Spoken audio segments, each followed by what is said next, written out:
Welcome back to the Motivated Mind Zone. Glad to have you here. Imagine for a moment that everything you currently experience in your life, your successes, your persistent struggles, your deepest fears, even those quiet desires you hold, didn't originate outside of you.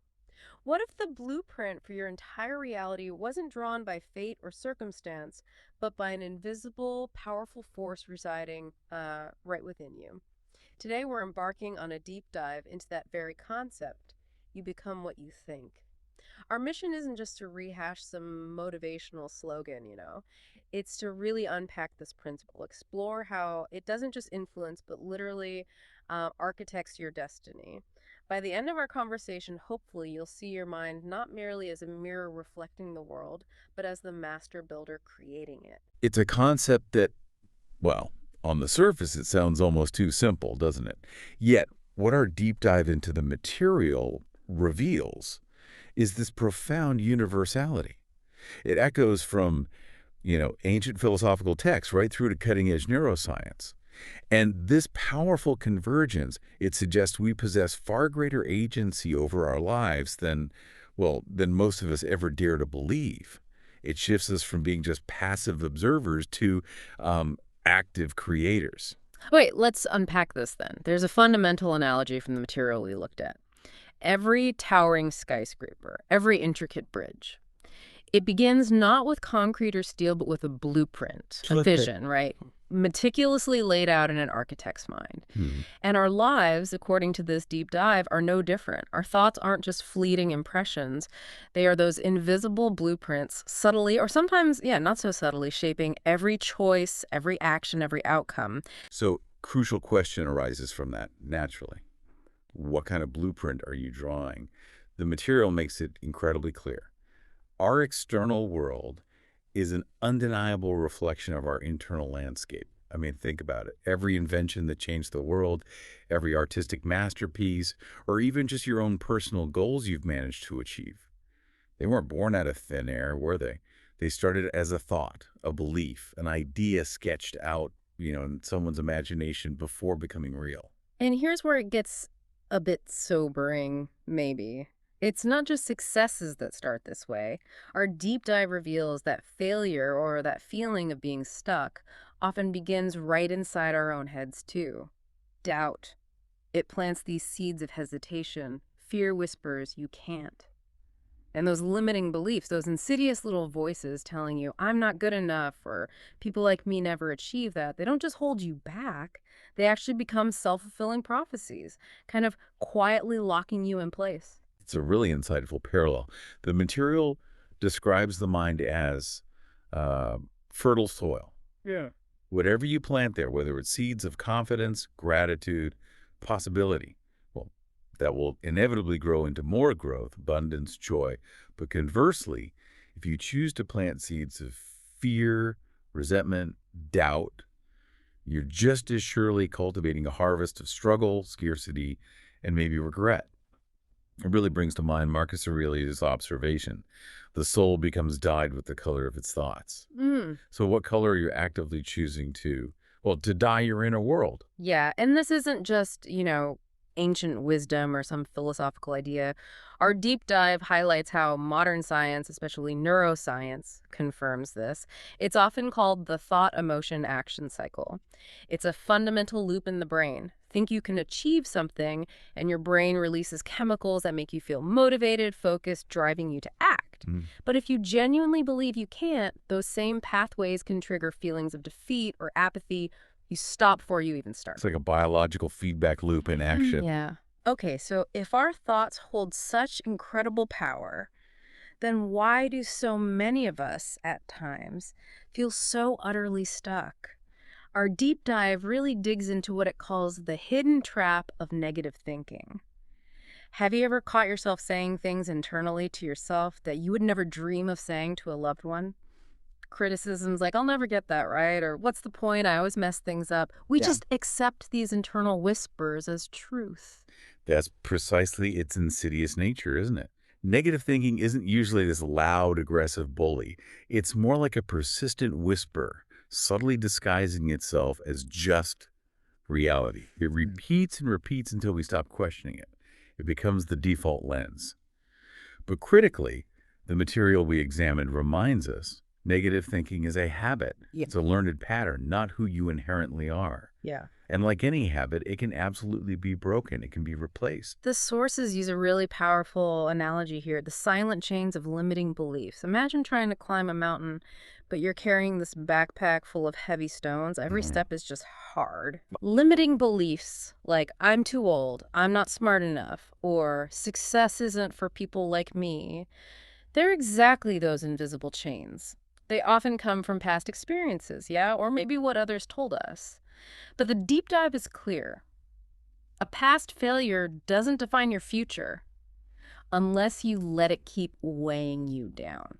And this brings us to a really crucial insight about our brain's wiring. Our deep dive highlights the concept of the negativity bias. Now, it once served a purpose, right? Survival, helping our ancestors spot threats. But in our modern world, it often just works against us. Hmm.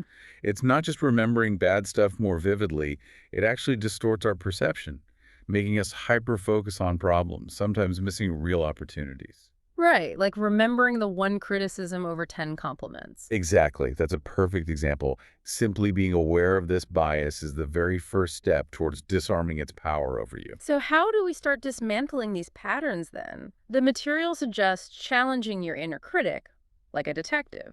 When that voice says, you can't, our deep dive encourages asking, says who? Where's the evidence? Yeah, question it. Treat your thoughts like witnesses in court. Mhm. Some are unreliable, some are just lying. And another technique is reframing. Instead of automatically thinking, I failed, consciously choose, okay, I learned something here. Or instead of, this is too hard, maybe try, this is a challenge that will make me stronger. It's about choosing an empowering perspective. And that reframing is so key because, well, the brain doesn't truly erase habits, it replaces them. Think about it like this. If you don't like the radio station playing static, you don't smash the radio, right? You Right. just tune the dial to a better frequency. It's the same with thoughts. Tools like affirmations, carefully crafted ones, plus gratitude practices, vivid visualization. These are methods to plant new positive seeds in that fertile soil. You're effectively replacing the old unhelpful patterns. Okay, so if we can break free and tune to a new frequency, Mm-hmm. how do we actively, consciously, reprogram that internal operating system?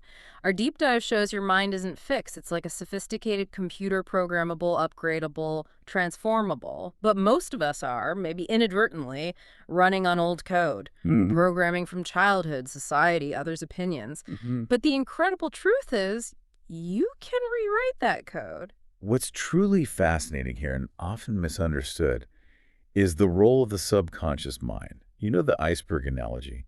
The small tip you see is your conscious mind dealing with everyday thoughts.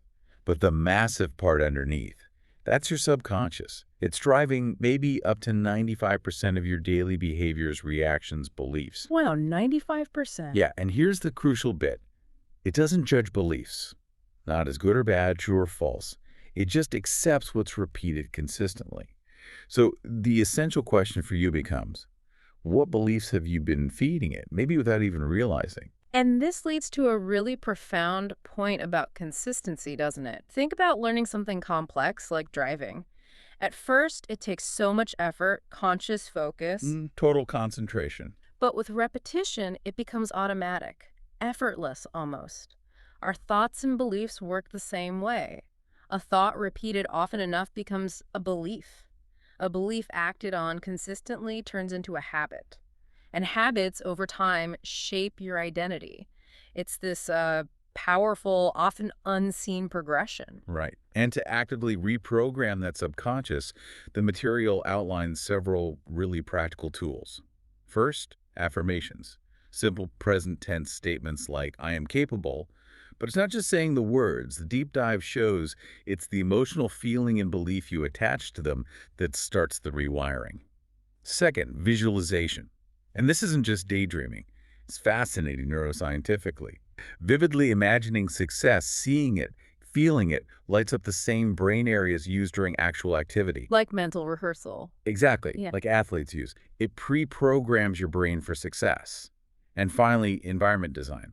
You can't plant roses in toxic soil, right? makes sense. Reprogramming means curating your surroundings, inspiration, uplifting people, energizing spaces. Your environment is constant input for your subconscious. It's important to acknowledge, though, the old programming won't just vanish overnight. It'll resist. That inner voice might say, this isn't you, or this feels fake. Absolutely. That's just the old code trying to survive. But persistence is key. Keep repeating the empowering thoughts. The negative beliefs, like weeds, wither when you stop watering them. That's exactly right. Reprogramming isn't a one-off event. It's a daily practice, a new mental lifestyle.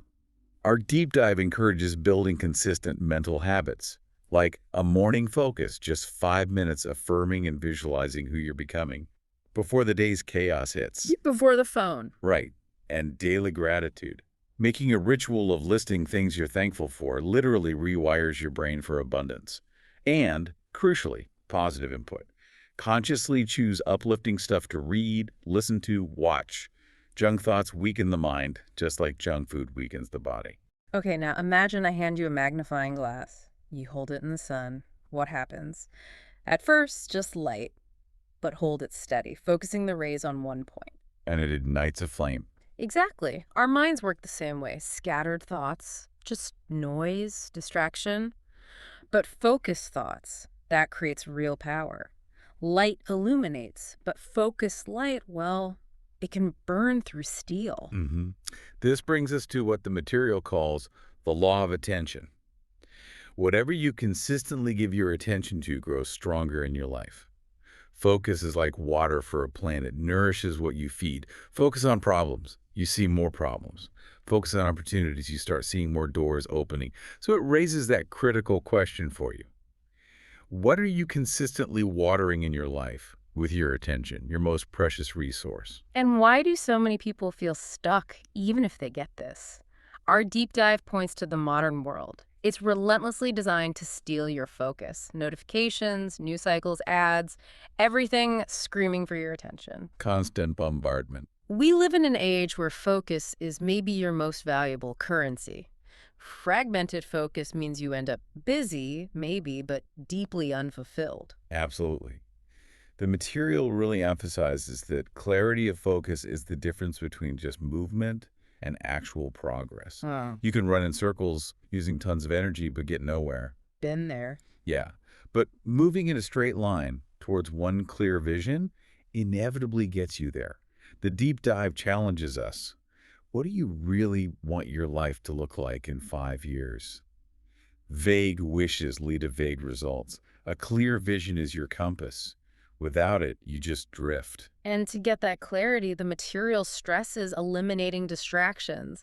Think about climbing that mountain again, but this time your backpack is full of bricks. Every wasted hour scrolling, every toxic chat, every meaningless task, it's another brick. Weighing you down. Yeah, focus isn't just what you pay attention to. It's maybe even more about what you deliberately choose to ignore, setting boundaries. And that deliberate ignoring, well, that takes discipline. Focus isn't always easy. Your mind will wander. Emotions will tempt you to quit or get sidetracked. But understand this. Every single time you consciously pull your focus back to your vision, you're strengthening that mental muscle. It's like gym training for the mind. Ah, okay. The material suggests daily rituals, visualizing goals first thing, writing down top priorities. Yeah. Small disciplines compounded lead to huge results. And here's the powerful link. The things you focus on repeatedly don't just shape your day, they shape who you become. Focus on excuses. You become someone who avoids responsibility. Focus on growth, on learning. You evolve. Focus on serving others. You become someone who makes a difference. Your identity is sculpted by your sustained focus. It really all boils down to this simple yet incredibly profound truth. Energy flows where focus goes. Stop watering the weeds, the distractions, the fears, the regrets. Start consciously watering the seeds of your dreams. What are you focusing on right now? Is it moving you forward or keeping you stuck? Okay, so we've journeyed through the blueprint of thoughts, breaking negative patterns, reprogramming the mind, the power of focus. But here's the ultimate step, the one that separates the dreamers from the doers, aligning those thoughts with committed action. Because, as our deep dive states so clearly, thinking alone, no matter how positive or powerful, it's just not enough. Mm. A dream without action is like a beautiful car with no fuel, looks great, goes nowhere. Think about this. Your current life is one side of a river. Your dream life is on the other side. Action is the bridge, and it's the only bridge. Without it, you stay stuck, no matter how vividly you imagine the other side. Right. Your thoughts provide the map, the destination, but it's your actions that create the movement across that bridge. Aligning them makes transformation inevitable. We all know people, right? Who perpetually talk about the book they'll write, the business they'll start. The someday people. Yeah. But year after year, nothing really changes. They live almost entirely in their minds. The thoughts are there, but without the engine of action, it's just potential energy. But conversely, action without clear thought is like running in circles. Lots of effort, no real progress. Exactly. The secret, as we've seen, is that balance, that alignment.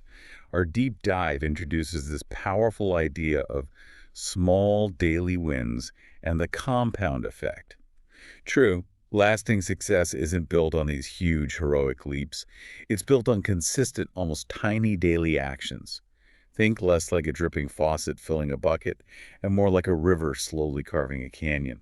Monumental change over time from tiny actions. Oh, okay. One healthy choice, 1 hour of focused work, one small step towards a dream. They seem insignificant alone, but together, unstoppable momentum. Reading just 10 pages a day is over a dozen books a year. Every action is a vote for the person you're becoming. But let's be real, taking consistent action isn't always easy. Motivation fades. Fear whispers doubts. Procrastination looks really comfortable sometimes. This is where your mind, intentionally programmed for success, becomes your ally. It fuels discipline. Motivation might get you started, sure, but discipline, forged by that consistent thought and action, keeps you moving even when the spark fades. So how do you actively, systematically create this alignment?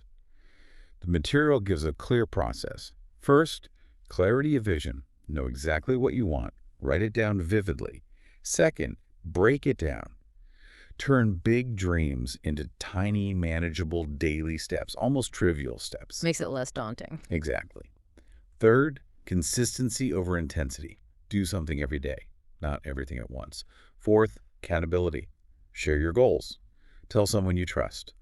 And finally, celebrate progress. Acknowledge every small win. It fuels more action. Your identity, then, it's not just what you think or what you do separately. It's defined precisely by the alignment of both. When your thoughts say, I am healthy, and your actions, eating well, moving, reflect that, your identity genuinely shifts. It becomes who you are. When your thoughts affirm, I am capable, and your actions show discipline and effort, success becomes, well, almost inevitable. It creates integrity. And this alignment, this is what unlocks the secret of momentum the material talks about. Once you start, it gets easier. Action reinforces belief. Belief fuels more action. It's like that snowball rolling downhill. Small at first, but it gathers mass, speed, becomes this unstoppable force shaping its own path. So take a moment. Look around your life right now. Everything, your work, relationships, health, goals achieved, goals maybe deferred, it all started in your mind. Now, this isn't meant to overwhelm you. It's meant to empower you. Because if past thoughts built your present reality, then your present intentional thoughts are literally building your future right now. At the very heart of all this is identity. It's the story you tell yourself about who you are constantly. If you keep telling yourself, I'm not enough, you'll live a smaller life. That's just how it works. But if you courageously tell yourself, I am capable, I am strong, I am worthy, you start to live more boldly. Here's the core truth. You don't become what you just want. You become what you truly believe you are. And belief, it's just a thought you've accepted as truth. So who do you believe you are? And who do you want to become? Our deep dive is full of powerful examples. Figures like Oprah Winfrey, growing up in hardship, but she believed she was destined for more. Her thoughts were her compass, guiding her actions until she became, well, Oprah. Incredible story. Or Nelson Mandela. 27 years in prison, yet he chose thoughts of forgiveness, unity, not bitterness. His mind was free long before his body was. And that shaped a nation. They weren't born extraordinary. They became extraordinary because they mastered this secret. They became what they thought. And once you truly grasp this power, you stop drifting. You stop living by accident. Your thoughts become intentional. Your actions align with your highest vision. Your focus gets razor sharp. It's not just changing what you do.